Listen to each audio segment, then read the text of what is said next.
So when we think about nutrition, so often people only think about the food that we eat, which is fair enough. And that's a really important thing. And I don't want to minimize that.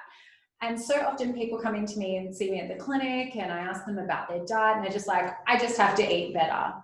And I'm always I challenge people to go, well, what does that actually mean for you? Because so often people have these ideas about what they're doing badly. They feel bad about the food that they're putting in their mouths. And, I believe, I'm not the only person that believes this, is that if you feel bad about what it is that you're putting into your mouth, chances are you're probably not going to get as much nourishment from that food. Whereas if we can take the time to feel grateful and consider how this food is feeding our internal bodies, then maybe this is actually going to have a little bit more of a positive impact. Now, also too, if you hold this food in your hands and you look at it and you think, gosh, this probably really isn't feeding me. So if it's really heavily processed, for example, it's like, is this really serving me right now? Is this nourishing me right now? And if the answer is no, if you maybe just take that step for just a moment, maybe you'll choose not to eat it. And maybe you would feel good about that. So having a bit of a consciousness around what we eat is helpful. And just having that pause. Does this serve me? Does this make me feel good? Now, during this COVID time, it's fair to say that my chocolate intake has probably gone up a little bit. We even have a bit of an emergency stash of chocolate in the clinic. Now, just don't tell anybody. That's just between you and me, okay?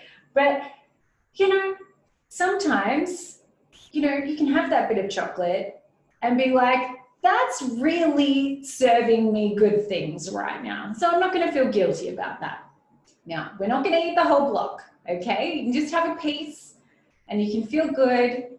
And then maybe it might just give you a little pick-me-up and then you can keep going on with your day, okay? Now, there's other types of nutrition and things to think about. And some of that can be how our food is stored, where has it come from, where was it grown?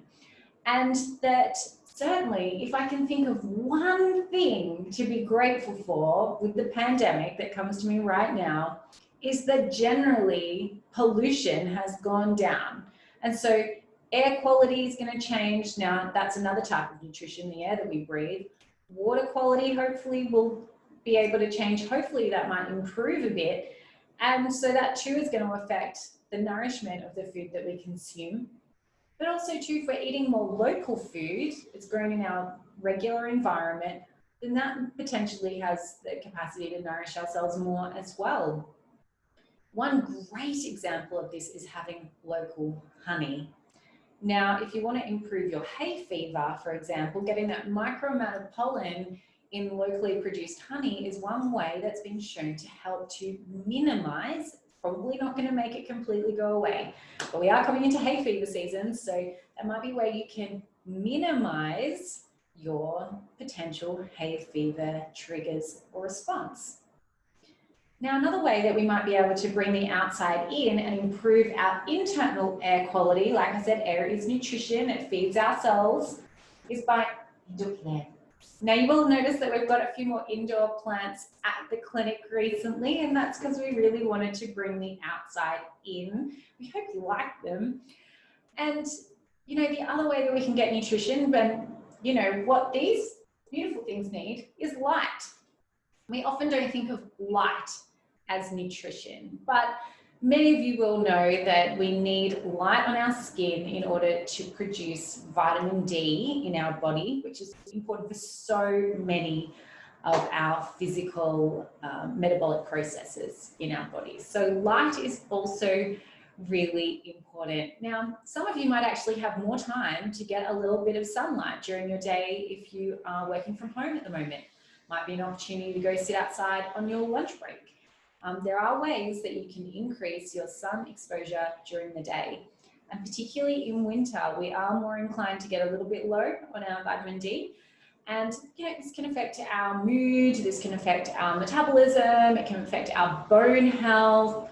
other digestive processes. It affects our body in so musculoskeletal pain, you know, so if we can just get a little more light into our day, preferably sunlight, as opposed to downlights, which we've got here, this can be a great way to enhance your internal nutrition. So I hope I've given you a couple of different things that you can potentially focus on.